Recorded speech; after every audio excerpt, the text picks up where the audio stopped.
En primer lugar, quiero agradecer a Enric Barlet y a la organización de este seminario la amabilidad que han tenido para invitarme a participar en estas jornadas. No es la primera de este seminario de Derechos Humanos en la que intervengo y siempre es grato hacerlo porque aquí me encuentro como en mi casa. He estado durante 12 años dando clases de Derecho Administrativo y esto no deja de ser una lección más dirigida a los alumnos, sobre todo que me pidió el doctor Barlet, de primero de carrera. Bien, a mí me ha tocado hablarles de la ejecución en general, de la ejecución en la jurisdicción contencioso-administrativa. Y en esta intervención yo querría resaltar la importancia que tiene precisamente la correcta ejecución de una sentencia para la realización del derecho a la tutela judicial efectiva y, en definitiva, al estricto funcionamiento del Estado de Derecho. Yo les querría decir, antes de empezar, que supongo que les deben haber facilitado el título de lo que he escrito sobre esta materia, porque como estaba prevista mi intervención para 3/4 de hora, 1 hora, y se me ha reducido a media hora, lo que no diga aquí, o mayores explicaciones a las que diga aquí, las encontrarán ustedes en el folleto que les han facilitado. Bien, yo entiendo, hablando de la ejecución de sentencias, que de poco o nada sirve que se haya conseguido una sentencia favorable si después ésta no puede llevarse a puro y debido efecto. Esto ya pasa en las otras jurisdicciones, pero la nuestra se agrava mucho más porque en ocasiones más frecuentes de las deseadas, todas son indeseadas, pero en ocasiones muy frecuentes, la Administración se resiste al cumplimiento de las sentencias, o bien adoptando, que es lo habitual, una actitud pasiva, o bien incluso poniendo en ocasiones objeciones que son injustificadas y que entorpecen el cumplimiento de aquellas. Es inadmisible y para mí es bochornoso que un ciudadano que ha entablado en la vía, porque me referiré todo el rato a la jurisdicción contencioso administrativa, ha agotado la vía administrativa, tenga después que entablar el recurso contencioso administrativo y, una vez finalizado y obteniendo una sentencia favorable, no pueda llevarse a efecto. He de decir, al legislador siempre lo criticamos, pero después del análisis que yo he hecho sobre el tema de la ejecución de sentencias, he de decir que el legislador muestra una preocupación importante por el hecho de que las sentencias se cumplan y establece en la ley de la regulación reguladora de la jurisdicción contencioso administrativa una serie de medidas que pretenden ser exhaustivas para que este cumplimiento se lleve. En todo caso, pienso que evidentemente todas las medidas son mejorables, se pueden concretar más algunas, se pueden añadir otras, pero en el fondo esto realmente a los jueces nos daría una mayor seguridad a la hora de trabajar, si se concretase algo más. Pero, de todas maneras, yo creo que el problema no se arregla si no se logra que el magistrado, o en su caso los secretarios judiciales, se impliquen más en la fase de ejecución de sentencias. Evidentemente, los magistrados nos dedicamos más a dictar sentencias que a vigilar la fase de ejecución. Y eso yo creo que no es bueno. Lo que pasa es que, de todas maneras, he de decirles que el Consejo General del Poder Judicial presta mayor atención en cuanto a la productividad a la fase, diríamos, de dictar sentencias o a la actividad de dictar sentencias de los jueces que a la preocupación de estos por la ejecución de las sentencias. Y yo entiendo que la fase de ejecución de sentencias no es una fase formularia, no es una fase que se puedan aplicar soluciones automáticas. Es una actividad que comporta en muchas ocasiones, y yo lo puedo atestiguar en la práctica judicial ordinaria, en muchas ocasiones, cuando se plantean dificultades, son mayores que las que se plantean muchas veces al poner una sentencia en un pleito de cognición. Bien, yo creo que el juez tiene que saber o poder determinar cuáles son las circunstancias del incumplimiento de una sentencia, intentar hallar las soluciones más adecuadas y aplicarlas con cierta firmeza, porque la verdad es que la Administración, cuando se resiste, lo sabe hacer muy bien. Yo entiendo que quizás para que la ejecución de las sentencias en vía contencioso administrativa fuese más eficaz, que pudiera ser interesante, como ocurre en otras jurisdicciones, dedicar a algún órgano jurisdiccional, donde hay varios, en una sala si hay varias secciones, una de ellas, o bien si en una provincia hay varios juzgados de lo contencioso administrativo, dedicar alguno de ellos a la ejecución de las sentencias, como ocurre, por ejemplo, en materia social. Bien, en la conferencia también se me pide el ligar la ejecución de las sentencias con la tutela judicial efectiva. He de decirles que ya conocen que el artículo 117 de la Constitución encomienda a los jueces la tarea de juzgar y hacer ejecutar lo juzgado. Y estas dos funciones constituyen la esencia del poder judicial y desde el punto de vista constitucional tienen una estrecha relación con el derecho a la tutela judicial efectiva, que es el que consagra el artículo 24 de nuestra Constitución. La tutela judicial efectiva es un derecho que protege otros derechos y consiste esencialmente en el derecho a acceder a los tribunales, a ser oído, a proponer y practicar las pruebas que concurran, siempre que concurran una serie de requisitos y finalmente a obtener una resolución de fondo. Por eso se liga y se habla mucho de la tutela judicial efectiva en relación a la prohibición de la indefensión y en ocasiones se conecta también con las garantías del debido proceso, entre ellas el derecho al juez ordinario predeterminado por la ley, la defensa y asistencia de letrados, el derecho de ser informado de la acusación que se le formula contra uno, el derecho a un proceso público con las debidas garantías y sin dilaciones y con los principios de audiencia y igualdad de las partes. En lo que afecta a la resolución de fondo, está claro que la tutela judicial efectiva exige la motivación. ¿Para qué sirve la motivación? Pues para que la parte que ve recortados sus derechos o que los ve satisfechos conozca cuáles son estas razones que han llevado al juez a decidir de una determinada forma y también porque en vía de recurso el órgano judicial superior puede controlar la postura que ha adoptado el Tribunal Inferior y en su caso poderla corregir. No es necesario que sea pormenorizada y la sentencia, que es la resolución de fondo, tiene que suponer una conformidad, extensión, concepto y alcance con las pretensiones de las partes. Pero la tutela judicial efectiva no finaliza en el proceso de resolución del asunto, se extiende a la ejecución y se extiende a la vía del recurso. En la vía del recurso es evidente que la tutela judicial efectiva se manifiesta cuando los jueces y tribunales interpretan las condiciones de acceso al recurso de la manera más favorable al ejercicio de la acción.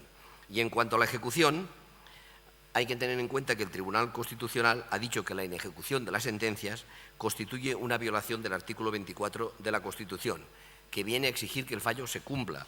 Y si el juez se inhibe, está violando también este derecho fundamental. Y además el juez tiene que rebelarse frente a ulteriores actuaciones de la Administración Pública que sean enervantes del contenido material de sus decisiones. No obstante, también he de decirles que la ejecución de la sentencia o que la fase de ejecución es una fase que está configurada, por no ser un derecho ni incondicional ni absoluto, al criterio del legislador, que establece las condiciones de acceso a la justicia. En el seno del procedimiento de ejecución, y esto es importante porque a veces se suscitan problemas en la práctica, es al juez al que le corresponde interpretar y fijar el alcance del fallo a ejecutar. Porque no vale decir que hay que ejercitarla en sus propios términos, acudir solamente a un criterio literal, porque hay que extraer del fallo sus naturales consecuencias de acuerdo con lo pedido por la parte y de acuerdo con el contenido de la sentencia. Es una tarea importante y en ocasiones dificultosa. Una vez el juez ha determinado cuál es el contenido del fallo a ejecutar, también él debe adoptar las medidas necesarias para el cumplimiento de los mandados. Y precisamente ahí debe agotar todas las posibilidades para hacer efectivo el derecho a la tutela judicial efectiva, posibilidades a las que me referiré más adelante. Por contra, es evidente que en una ejecución nunca podrán resolverse cuestiones que no ha resuelto la sentencia, ni aquellas que no guarden una relación de causalidad directa e inmediata con la cuestión dilucidada. Una manifestación del derecho a la tutela judicial efectiva sobre la que me parece importante hacer hincapié es el de la prohibición de las dilaciones indebidas, que vale tanto para la fase de cognición como para la fase de ejecución. Las dilaciones indebidas son demoras injustificadas y desproporcionadas en relación con un determinado proceso concreto.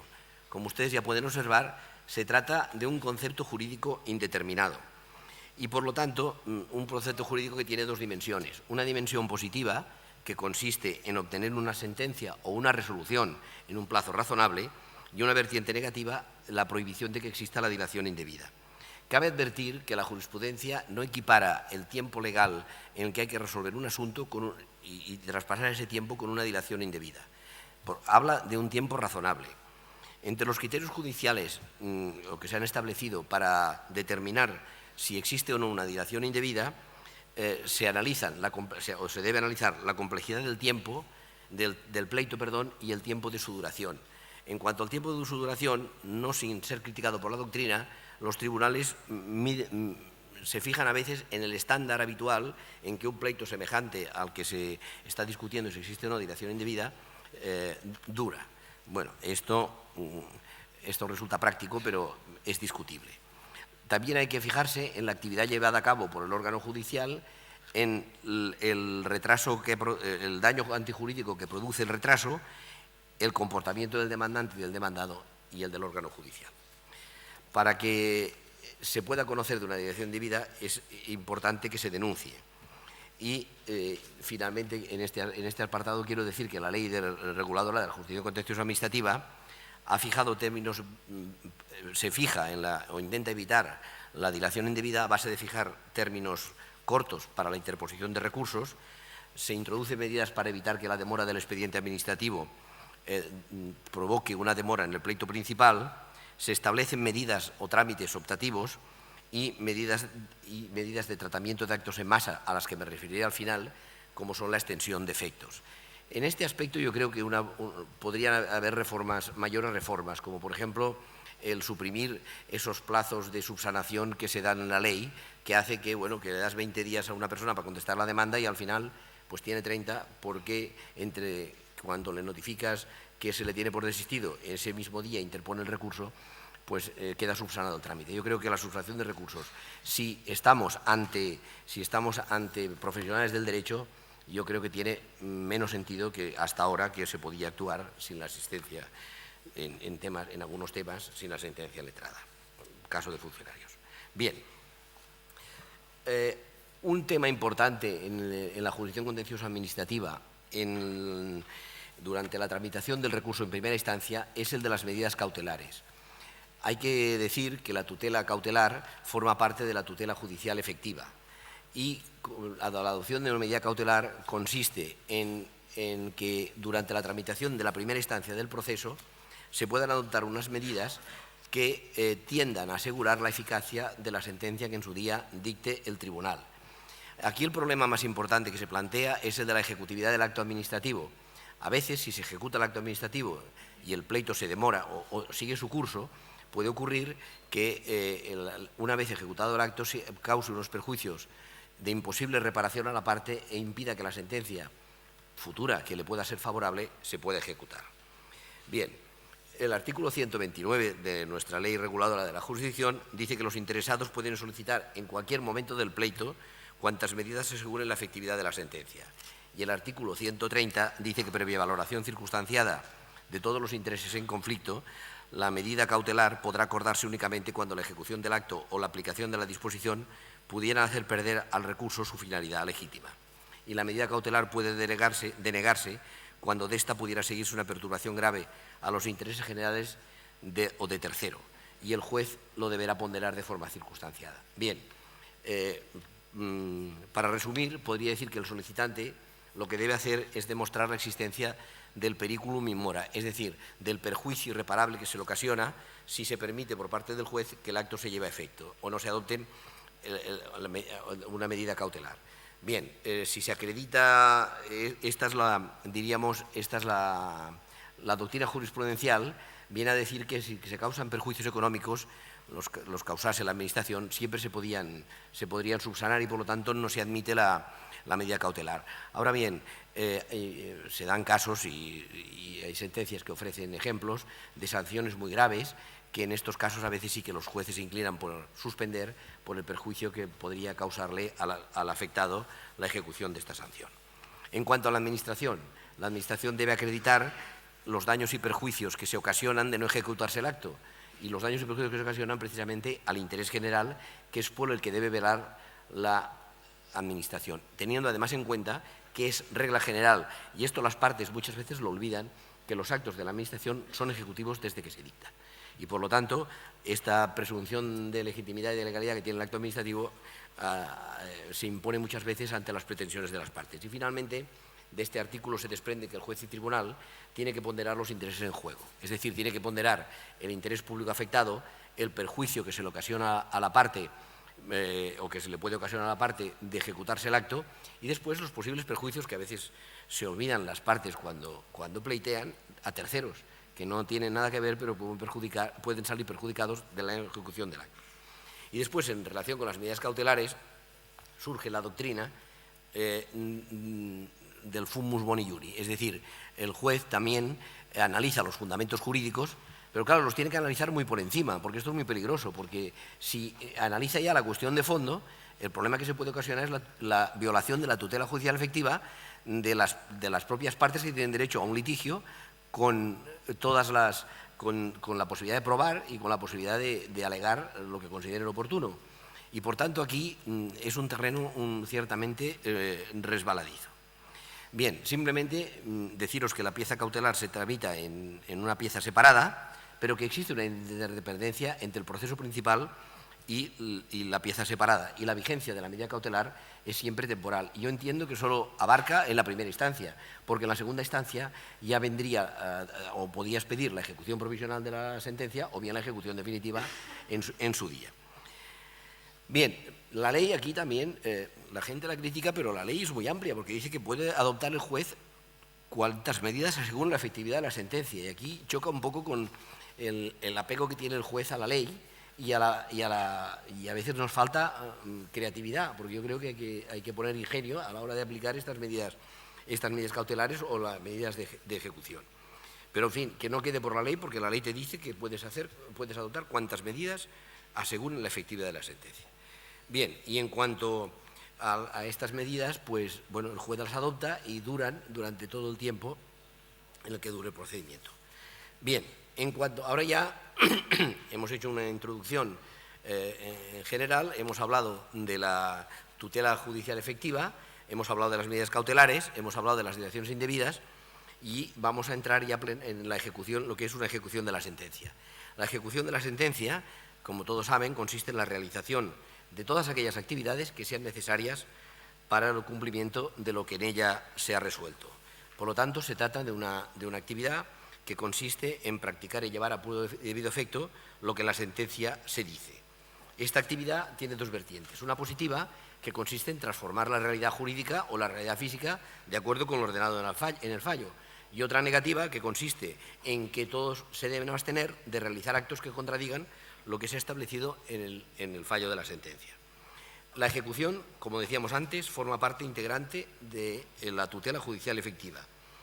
Y es relevante porque, si no, las sentencias judiciales quedarían en meras declaraciones teóricas sin ninguna trascendencia práctica, se defraudaría las expectativas que tienen los particulares que han obtenido una sentencia favorable y, por tanto, esto nos lleva a la consecuencia de que el sistema jurídico debe estar armado, bien preparado, bien organizado, para que la sentencia se cumpla por parte del que está obligado y en principio se resiste a hacerlo.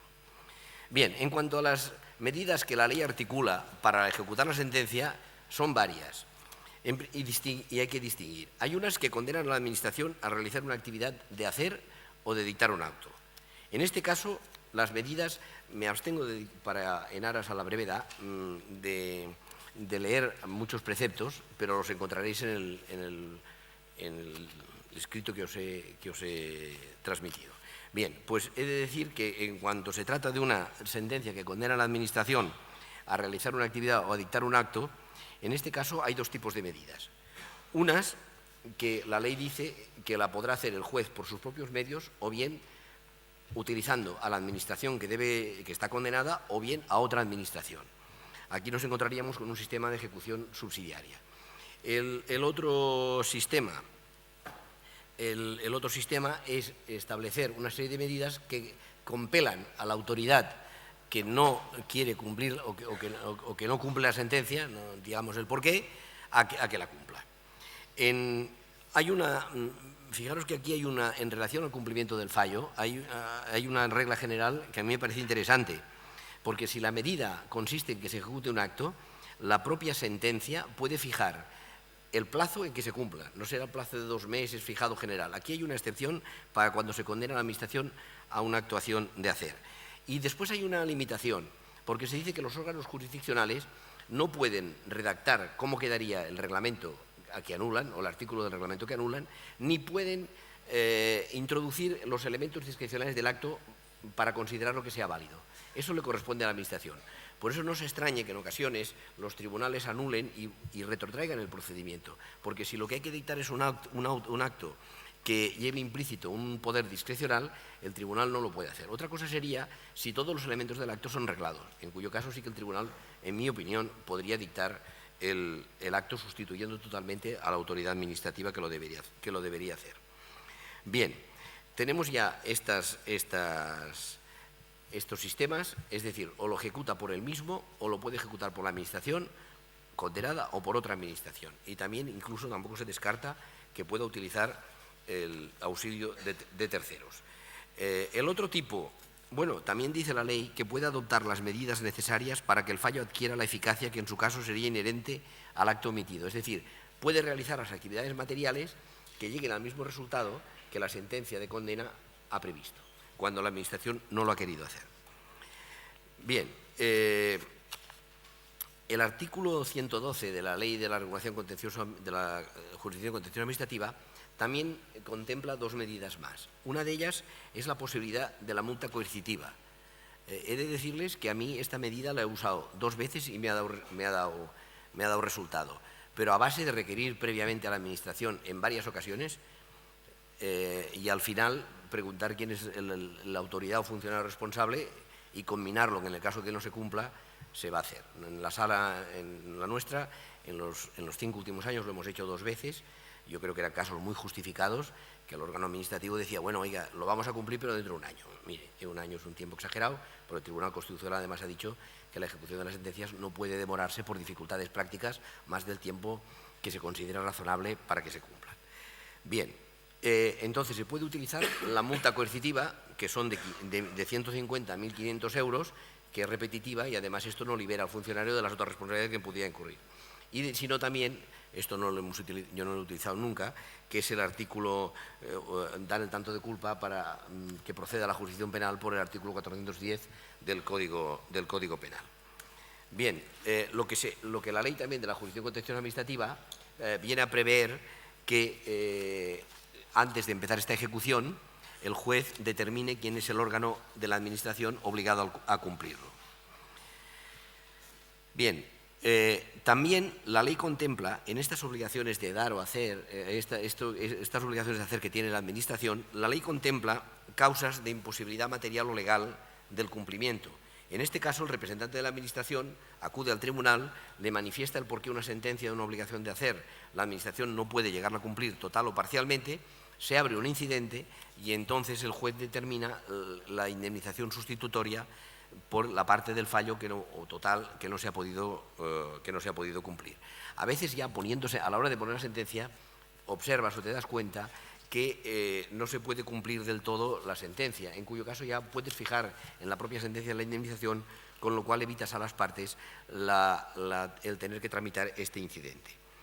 También en la ley se habla de la posibilidad de expropiación por caso de utilidad pública o interés social de los derechos o intereses legítimos que se reconozcan en la sentencia. Y se establecen 3 casos. Dice cuando se procede a un peligro cierto de alteración grave del libre ejercicio de los derechos y libertades de los ciudadanos, cuando se trate de un temor fundado de guerra o el quebranto de la integridad del territorio nacional. Estos 2 últimos casos es el Gobierno de la Nación el que tiene la competencia para solicitarlo y para declarar que existen estas causas. La primera causa que he dicho, cuando hay alteración grave del libre ejercicio de los derechos y libertades, ahí puede ser el Gobierno del Estado, en el caso de que dependan de él las autoridades que han dictado el acto, o bien el Gobierno de la comunidad autónoma, si procediese de la comunidad autónoma, de las entidades locales o de órganos dependientes de estas. En estos casos, yo creo que en los 2 últimos casos, el juez no puede controlar la actividad administrativa. O sea, no puede entrar a ver si hay peligro de guerra o si se está dando un quebranto a la integridad. En cambio, en el primer caso, precisamente la ley expresamente le da al tribunal una cierta facultad de control, porque dice que en estos casos el tribunal revisará también la existencia de la causa. Esto por lo que respecta a las obligaciones de hacer. Por lo que respecta a las obligaciones de ejecución pecuniaria, son las más frecuentes, la ejecución pecuniaria, y las que para mí plantean mayores problemas. Ustedes saben que para la ejecución pecuniaria supone detraer el bien del deudor para entregárselo al acreedor. Son las más importantes no solo porque se condena muchas veces a la Administración al pago de una determinada cantidad, sino porque todas estas obligaciones de hacer, a través de los incidentes a los que me he hecho referencia, llevan como consecuencia la transformación en una cantidad económica, una cantidad pecuniaria. Bien. Y aquí sí que, para ir más rápidos, les voy a leer el artículo 106 de nuestra ley, que dice que cuando la Administración fuese condenado al pago de una cantidad líquida, el órgano encargado de su cumplimiento acordará el pago con cargo al crédito correspondiente de su presupuesto, que tendrá siempre la consideración de crédito ampliable.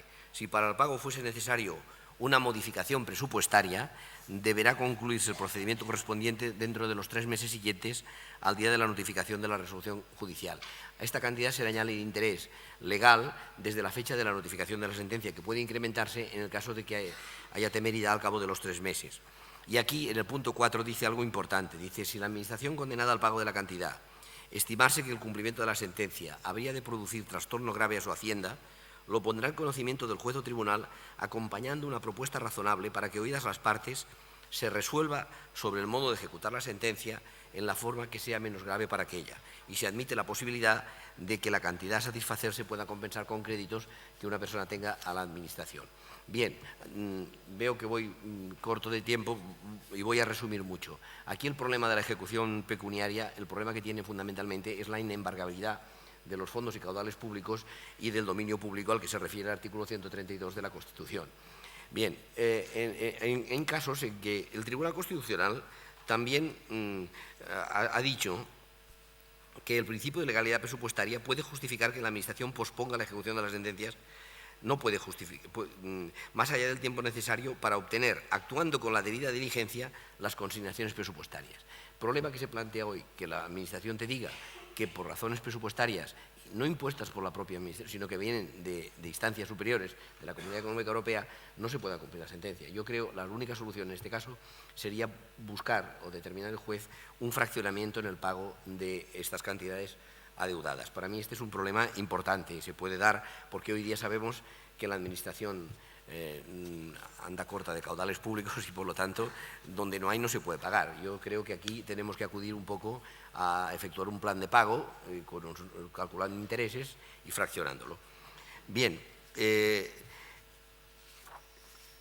y después, ya para acabar, y como estamos hablando de la ejecución de sentencias, hay el título cuarto, capítulo cuarto de la Ley de la Jurisdicción, se habla de dentro de la jurisdicción de sentencias se habla de la extensión de efectos.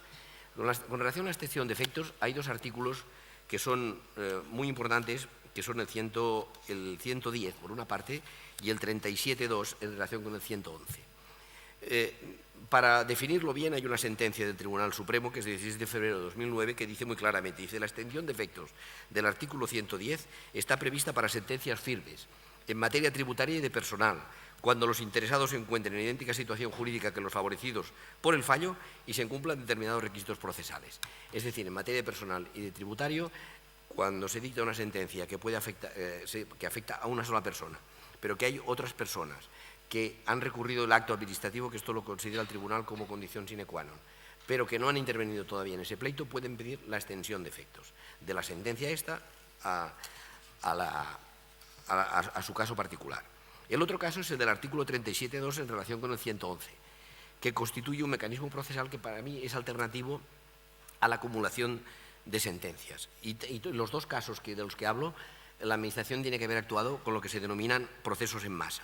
Es decir, procesos que cuando ante un tribunal existe varios asuntos con un idéntico proceso, con un idéntico objeto, se permite que en lugar de la acumulación de autos se cojan un par de asuntos, se les dé la consideración, nosotros le llamamos pleitos testigos, los terminamos de decidir, notificamos la sentencia a las demás partes que pueden pedir la extensión de los efectos de esta sentencia que hemos puesto. Bien, esto en líneas generales. Problemas. Miren, el artículo 110, lo tengo explicado ahí más extensamente, el problema que plantea para mí el artículo 110 es que estamos hablando de ejecución de sentencias y, sin embargo, estamos en un proceso de cognición. Porque, por ejemplo, lo que tiene que demostrar la parte es la identidad de situaciones jurídicas entre el favorecido con la sentencia y el que pretende que le favorezca. A nosotros esto nos cuesta mucho trabajo, en muchas ocasiones, porque realmente, a pesar de que la Administración nos hace unos informes que los elabora con bastante pulcritud, he de decir que crea problemas compararse en las dos situaciones es la misma, sobre todo, por ejemplo, en caso de funcionarios, casos tributarios también plantean algunas. Ahí se plantea un problema serio. Y después el segundo problema que se plantea es que dicen, usted no podrá extender efectos si esto está en contra de la sentencia del Tribunal Supremo, de la doctrina del Tribunal Supremo o de la doctrina puesta por ustedes en los recursos de casación para unificación de doctrina autonómica. Claro, en este caso, ¿qué ocurre? Que hay que estudiar la doctrina del Tribunal Supremo y la doctrina autonómica. Y el problema deviene jurídico, o sea, no es una ejecución, diríamos, propiamente dicha. Y esto plantea problemas. Quizás la solución podría venir porque toda esta fase se llevase ante la Administración y a nosotros nos llegase ya el tema más, diríamos, más masticado, porque la Administración es la que realmente conoce si existe la identidad. Es cierto que a veces racanea y dice que no y quiere evitar pagar, pues en tema de funcionarios, el mismo complemento que se ha dado a uno o a otro, pero desde luego la Administración conoce más esto. Y después, el artículo 111, que es el de la extensión de efectos, aquí el estudio que tenemos es el del idéntico objeto, pero para mí el problema fundamental es escoger los que llamamos pleitos testigos, primero, por varias razones. Primero, porque el tribunal dice que los escoge, la ley permite que los escoge el juez, pero no nos da criterios para escogerlos. Con lo cual a veces cogemos los primeros de número, ¿no? por buscar un sistema que te parece más justo por ser más aleatorio. Pero ¿qué pasa? Que a veces no escoges ni el que las demandas están mejor fundamentadas, que esto ocurre, y a veces también pasa otra cosa, que es que como son actos en masa y funciona el silencio administrativo negativo y por lo tanto está abierto el plazo para recurrir, no te recurren todos a la vez. O sea que cuando ya estás con un pleito testigo en marcha te aparecen 3 más, que los acumulas, o sea, les dices, bueno, ustedes también se esperan a que venga el otro. Y entonces pasa esto y después pasa que a veces el que escoges no es ni el mejor fundamentado jurídicamente ni a lo mejor coincide con los intereses que tienen los integrantes del otro pleito. Es evidente que la ley da una solución, que es decir, oiga, cuando se ha puesto la sentencia, usted lo notifica, esta sentencia se notifica y usted puede o desistir o pedir que se extiendan los efectos o que continúe su procedimiento. Pero en este caso, último, no hemos ahorrado el tiempo que es lo que pretendíamos, que es lo que se pretendía, hacerlo rápido y eficaz. Bien, yo no me puedo extender más porque ya he tardado media hora, justa. Las demás cuestiones las planteo por escrito y estoy a su disposición para aclararlas en cuanto lo necesite. Muchas gracias.